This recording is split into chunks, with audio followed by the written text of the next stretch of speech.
Welcome to Rhythms of Grace and Happy New Year. This is the first Rhythm of Grace that I have attempted to do in the new year, and I just want to welcome you. My name is Kim McGovern, and I am your Monday contributor to Rhythms of Grace here at Nature Coast Church. Good evening, Allie. I'm 1,000 times later than I expected to be today, but I had something I wanted to share with you actually on New Year's Eve, so I thought I'd go ahead and share it today as my first New Year's entry to Rhythms of Grace. And I've entitled it, and I have to get a little closer to read, Pirate Invasion 2019, Offering Dead Men Beating Hearts and Beating Hearts Fresh Hope. And hopefully you guys can follow along with my crazy brain, and I have something to share with you, and I think it is a message of hope for all of us. This is the time when I put away all my stuff for Christmas, and I finished that yesterday. And the great Christmas invasion of 2019 is finished, and it was a season for me of invitation, a calling for me to look up and to see the things that God has done and what he's still doing, and to be reminded of the great light that he sent into the darkness to invade this world. And I'm thankful every year for that reminder. You know, the original star in Bethlehem sky that was seen at the time of Christ's birth was a sign. It was a sign of the greatest invasion of all time. The entry of God into this world to be with us. As Eugene Peterson said, Jesus, the Word, became flesh and blood and moved into the neighborhood. Good evening, John Paul, and Happy New Year. I got to stop my watch from bugging me real quick. For some, back then, that invasion just pierced their heart with fear. Unimaginable fear.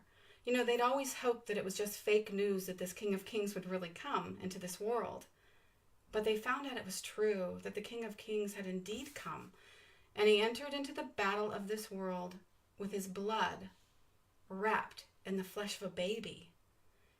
King Herod was just the kind of man I'm talking about that's heart was struck with fear of this coming king, and he was desperate not to lose his standing and not to lose his power, not to lose his kingdom, and he would use any means to protect that, even to the point of slaughtering innocent babies to ensure that his kingdom would continue. To other people, that star in Bethlehem filled their hearts with joy. At last, the promised kingdom of God had come into the world. They welcomed the good news. They didn't even completely understand the implications or the consequences, but they did yet believe that their long-awaited king had come. Their captive hearts would be set free, and their king would be with them forever. Good evening, Marcia. What an unexpected king and kingdom it would turn out to be. And this all reminds me of something a little bit far out, but that's pretty normal for me. It reminded me of invading pirates. And I know pirates have become quite a thing in our culture and movies. And we've got all the swashbuckling and the craziness of hunting for treasure. Jack Sparrow might remind you of a few of them. But I thought back to the really old books I used to read and that I used to read with my kids and the pirate stories that came from them. And the pirates would invade people, and when they did that, they would come to people just like you and me. But when they came to these people, it would be flying a flag overhead on their ship. Okay, and a lot of us think of the skull and the crossbones, the typical pirate flag, but in fact, it was not. Okay, what it was either a red flag or a black flag quite often. Okay, just that simple. Red material, black material. And the reality was that when you were invaded, it was an invitation to look up at that flag and to figure out whether you were being invaded with a message of a red flag or the message of a black flag. And it's insane because, a pirate did not invade somebody unless they were sure that they could conquer them. So anybody who saw this sign coming at them knew that 100% sure they were doomed, because there was no pirate coming at you and wanting a losing invasion on his record. So if you were invaded and the flag you saw was red, it meant that you would receive absolutely no mercy. and that your life would not be spared.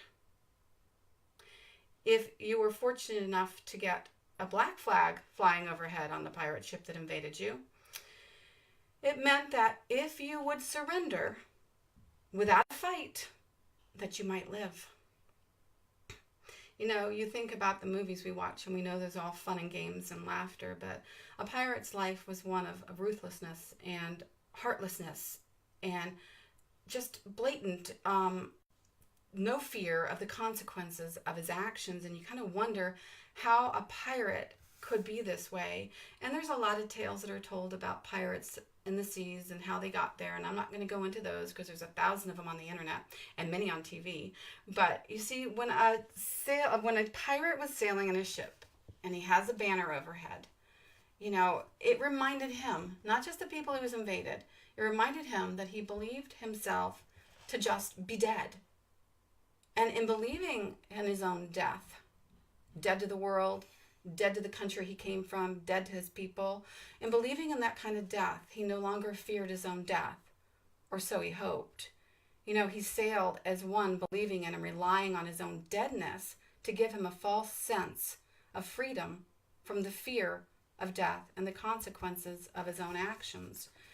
You know, and I think about that, none of us are that different than the pirates. We want freedom from the fear of death.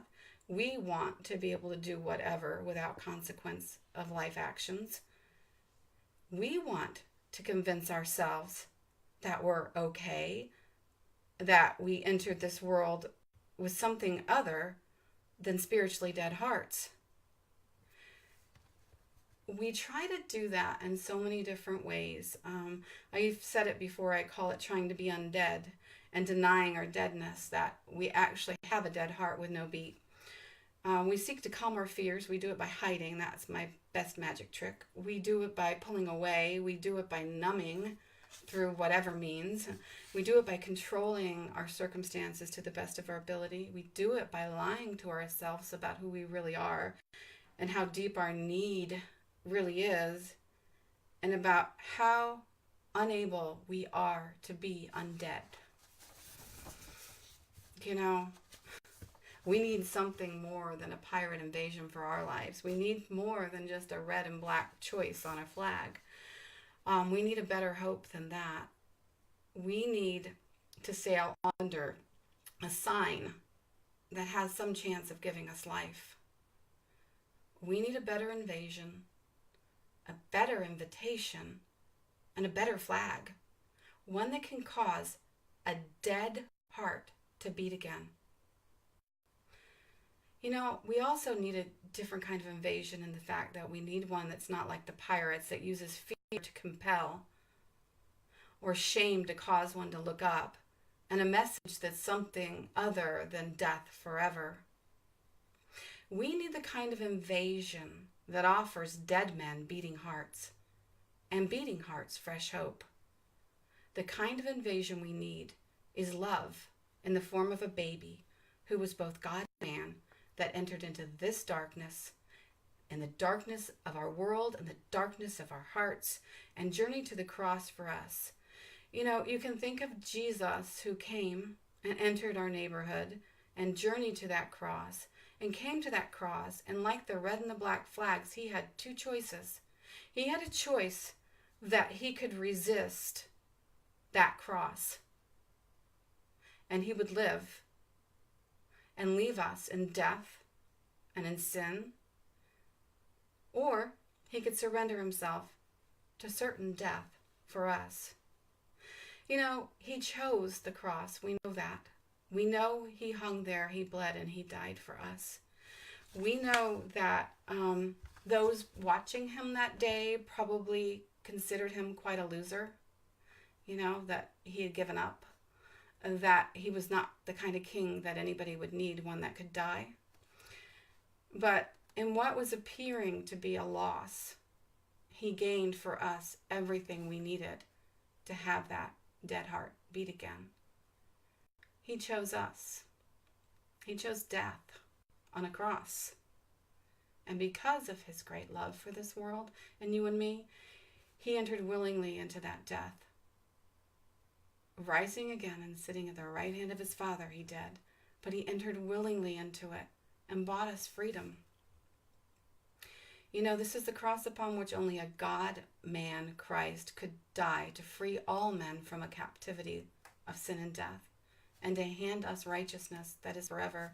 Galatians 2:20 says, I have been crucified with Christ. It is no longer I who live, but Christ who lives in me. And the life I now live in the flesh, I live by faith in the Son of God, who loved me and gave himself for me. Do you know what hangs, or flies, I should say, above the head of every believer? It is a flag, and on that flag is a symbol of a cross. So just like the pirates, we sail under a flag of death, marked by the love of God. You know, we're being called to a new invasion, and that's kind of my thought for 2019. Daily as believers, we're called to sail underneath the flag of the cross. And we're also called to this new invasion because, you see, not only did Christ come as a baby and journey to that cross and die and rise again to heaven, seated at the right hand of the Father, but he sent a helper that invaded our very hearts and gives us life and strength and calls us in our hands and feet in this world to be an invasion into the lives of others and to bring light into dark places without fear. And we don't use the pirate tactics of shame, and we don't use the pirate tactic of fear to compel people, but it's Christ's love that compels. As we journey into 2019, I just call us all to be pirates in Christ and to be bringing the invasion, the love invasion, the invasion that offers dead men beating hearts. And yeah, I don't think the dead men know that they're dead. I know I didn't. But God calls us to carry that message and to sail underneath that banner and be a light in this world and to bear it, not because we are perfect apart from him. No, we're broken and needy. I mean, it's the one thing that we know is that we have a great need. And when you have perfect love cast out fear, you don't have to fear that exposure of sharing just how needy you really are and how much you can't make yourself undead.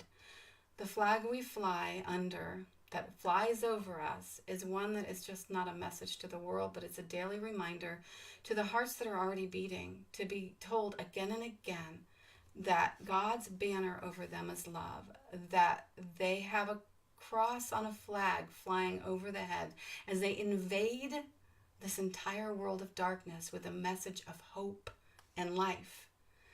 You know, I have one question for you before I close, and that is, are you living under the flag of freedom of the cross? And if you're not, whether you're a dead heart that longs to beat or a heart that's beating and discouraged, I ask you, what might your life look like if the light of Christ's freedom released your greatest fear today?